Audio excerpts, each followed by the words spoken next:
You know, I don't know if I ever mentioned this, but this franchise was actually the inspiration for what this channel has turned into. After I saw Halloween 2018, I decided, you know what, I'll do a recap on my second channel, cause why not?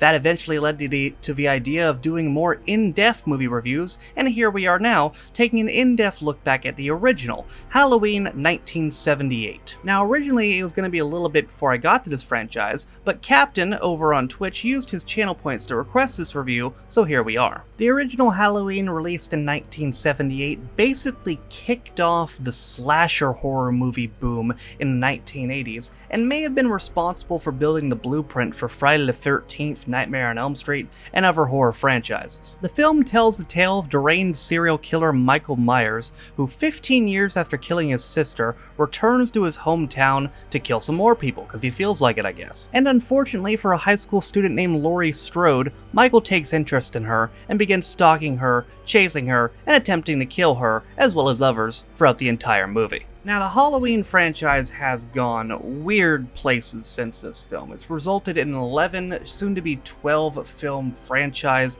and it's currently on its 5th timeline. That's right, there are 5 separate timelines in the Halloween franchise. And eventually I want to make a separate video talking about all those timelines and going through where they all go, but let's start with the beginning of the original timeline as we take a look back at Halloween 1978. The movie begins with a teenager named Judith Myers going upstairs to have sex with her boyfriend, while a weird figure patrols around her house and goes and grabs a knife from the kitchen. After her boyfriend leaves, the figure eventually grabs a clown mask, goes into Judith's room, and stabs her repeatedly until she dies. The figure is then unmasked outside the house by his parents, and it's revealed to be a 6-year-old child named Michael Myers. Hope you like time jumps, because now we're going to 15 years later, and we meet Michael's psychiatrist, Dr. Samuel Loomis. Loomis, as well as a colleague, Marion Chambers, arrive at the mental hospital to pick Michael up for his upcoming court appearance. Weirdly enough, though, a lot of the inmates are hanging out outside the sanitarium. Didn't know they let them do that, that's weird. Turns out it's not very normal at all, as Michael jumps on top of the car, strangles Marion, and then carjacks them.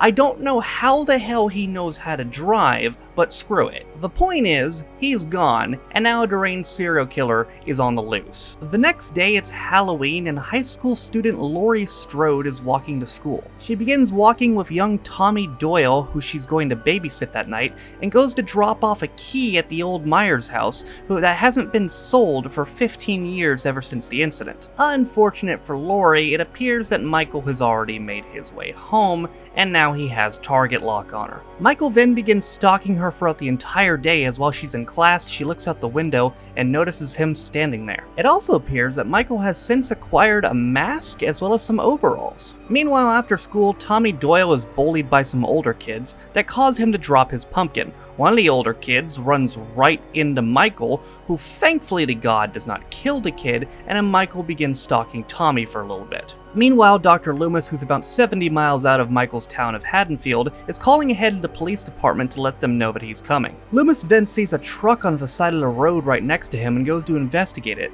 On the ground next to the truck, he notices a matchbox which was in his car that Michael stole. He knows that Michael was here, and he runs off. He runs off a little too quick though, as he doesn't notice the dead truck driver, who's also naked. So now we know where Michael got the overalls. Meanwhile, Laurie is walking home for friends Anna and Linda, while Michael rolls by in a car. Being incredibly smart, Annie decides to yell at him. He stops before thinking better of it and driving away. They break off from Linda, but Michael continues to stalk Annie and Laurie to their respective houses, so now he knows where they both live. That's just great. Meanwhile, Dr. Loomis has arrived in Haddonfield and is going to the graveyard to find Judith Myers' grave. Unfortunately, though, Judith Myers' grave has been jacked. Annie and Laurie, meanwhile, are driving to their respective babysitting jobs and smoking weed when they come across Annie's dad, Sheriff Brackett, who is investigating a store being broken into. Apparently, all that was taken from the store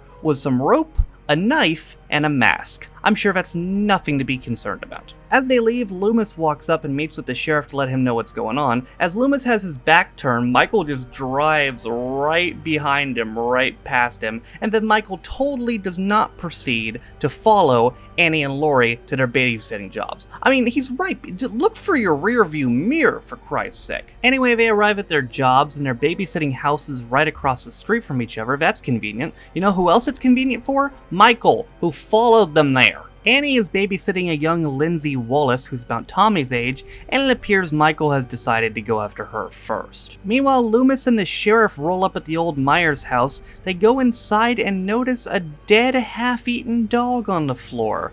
That's great. Loomis then tells the sheriff the story of Michael, and while he's still suspicious, he agrees to patrol the streets for him. Meanwhile, Lori and Annie, while at their respective babysitting jobs right across the street from each other, are talking on the phone until Annie spills butter on herself. She goes to the laundry room outside the house to wash her clothes, while Michael stalks her and then locks her in there just for the lulz. Luckily though, Annie's boyfriend Paul calls, and Lindsay goes out to get Annie out of the laundry room. Paul and Annie make plans to go out, so Annie decides to dump Lindsay with Lori and Tommy. Annie then goes to her car to drive off, but notices she forgot her keys in the house. Goes in the house to get the keys, nothing happens to her, goes back in the car, notices, that's weird, why is the windshield fogged up? Oh god, here's Michael from the back seat to choke your ass out. Annie desperately honks the horn to try to get help, but it doesn't get her help. In fact, it gets her the opposite of help. It gets her throat slit. Meanwhile, while trying to scare Lindsay, the ever-perceptive Tommy is looking out the window and notices Michael carrying Annie's body back into the house. Tommy frantically tries to tell Lori, but Lori insists that there's no such thing as the boogeyman. She's incredibly wrong, but I'm sure she'll find that out shortly. So meanwhile, Loomis is still just creeping outside the Myers house when little assholes from earlier that bullied Tommy roll up, and one of them's gonna go in the house as like a test of courage or whatever, but Loomis is like, hey, get your ass away from that door, and then they run away. Meanwhile, the kings of expert timing, Linda and her boyfriend Bob, roll up on the house to basically go fuck in there. Also, I just wanted to mention this, that while they're talking about ripping each other's clothes off, Bob makes a joke about ripping Lindsay's clothes off. You know, Lindsay, the 6-year-old child? What the fuck? Anyway, they roll up in the house and notice it's empty, so they just start making out on the couch, but unfortunately for them, Michael is still in the house, because no shit. So anyway, Linda and Paul go upstairs to fuck, and he comes after like a minute, but she pretends to love it, either that or she's never had real sex before, but he goes downstairs to get her a beer. He hears something weird, he's like, what's that? Maybe it's somebody in the closet. Oh yeah, it is, it's fucking Michael. And Michael ends up killing Bob with what I think is one of the best kills in the entire franchise. He chokes him up with one hand and then pins him to the wall with the knife. Now that's pretty sweet. Anyway, Michael, who apparently does have a sense of humor, decides to dress up as a ghost with Paul's glasses on so Linda won't be too suspicious. She tries to seduce Michael with her titties, but Michael has no time for this thottery and just stares at her. She gets frustrated at this and decides to call Lori, but right as Lori picks up, Linda gets strangled with the telephone cord by Michael. Meanwhile, Loomis is still creeping outside the Myers house, and he just now notices his car that Michael stole, like right over there. He's been standing there for fucking 5 hours, and he just now noticed it. He is the master of depth perception. Meanwhile, out of the Legion of Doom, Lori lets her curiosity overtake her and makes the super duper smart decision of going to the house across the street to investigate what's going on. Lori makes her way up to the bedroom and finds what you would expect, the bodies of all her friends, as well as the gravestone of Judith Myers, so that's where that went. Lori understandably begins to freak the fuck out, but no time for that as Michael appears and slashes her on the arm, causing her to go over the balcony and right down the fucking stairs. Luckily though, Lori put extra points into recovery as she's able to get up and barely make her way out of the house before Michael catches her. Then she goes to the house like right next to them, and like they see her outside and she's like, yo, help me, and they turn the lights out on her. Them people should be arrested. Michael unfortunately then targets her again, but she's able to make it back into Tommy's house as he opens the door right before Michael comes. Lori tells the kids to go upstairs and lock themselves in the closet, but then she realizes that the window was open and Michael's probably in the house too. And yep, sure enough he is, but he misses his knife stab and Lori does not miss her stab. She stabs him in the fucking neck with a needle, like a sewing needle, and she kills him. He's dead. That's it. You did it, Laurie. Michael Myers is dead. Now you can go celebrate with the kids, and oh god. So the kids lock themselves in that room again, and Laurie goes and locks herself in a closet. Unfortunately for her, Michael easily detects that she's in there and begins to burst in. Laurie, ever resourceful though, grabs a wire coat hanger and stabs Michael in the eye with it. This causes Michael to drop his knife, which Laurie picks up, and bam! Got his ass again. Laurie even directs the kids to go across the street to the neighbors and tell them to call the police. As she's resting, oh god, turns out the Undertaker's still alive, look at that. Meanwhile, Loomis is just strolling outside right as the kids burst out of the house screaming, so he's got a pretty good idea of what's going on in there. Michael's had just about enough of this shit and says, fuck it, I'll do it the old-fashioned way, and starts strangling Laurie to death. Laurie is able to momentarily stop him though by ripping his mask off. Loomis then enters the house and shoots Michael in the chest. Oh, one bullet didn't do it? Okay, how about 4 more, motherfucker? And that sends him off the balcony. Loomis then goes to check Michael's body, but oh crap, he's already gone. We then get shots from multiple scenes throughout the movie, followed by heavy breathing in the background, implying that the boogeyman could be anywhere. So I should note something I didn't note at the beginning of this review.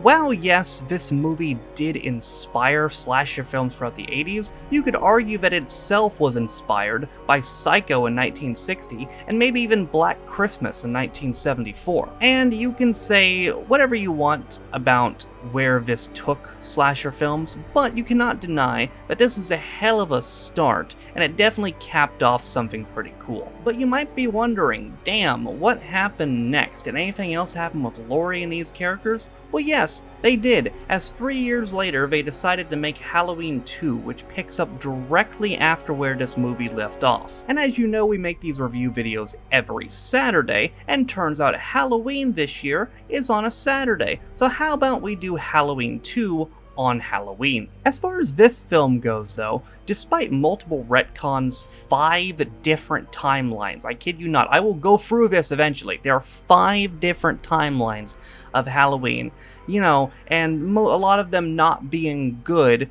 this movie still holds up as arguably the best film in the entire franchise. And it might just be. We have arguably its biggest competition is the movie we're doing next, Halloween 2, so we'll have to make a decision there. But I gotta be honest, I'm not saying there's no good movies after Halloween 2, but it's more crap than not. But you know you made a good film when 42 years later, someone can still watch it and say, you know what? This is still a pretty damn good film. This film still holds up incredibly well, and if you're looking for a good slasher film, why not watch the film that kicked off the popularity of the slasher film? Well, unless you count Psycho. Psycho might have kicked off the popularity of slasher, but this kicked off the big 80s boom like I talked about, so it kicked off the boom of the slasher film. In conclusion, ladies and gentlemen, Halloween, as we will come to know, is a complicated franchise, but there is nothing complicated about this film. It is a straight-to-the-point, incredibly well-made slasher film that spawned one of the greatest villains in the history of cinema, and if you haven't somehow seen it, I would definitely recommend going and watching it for yourself. But ladies and gentlemen, that is going to do it for this week's review of Halloween. Again, we will be back with the Halloween franchise on Halloween with Halloween 2 next week on the channel. We will be going back to Godzilla with Invasion of the Astro Monster. But that, ladies and gentlemen, is going to do it for me today. I hope you guys enjoyed it. Thank you everybody for watching this review. Thank you all my patrons that are named in the description for supporting me and both my channels. All of my social media links are in the description as well. For all that being said though, my name is Taffrix10. This is my first Halloween look back at Halloween 1978, and I'll see you guys next time.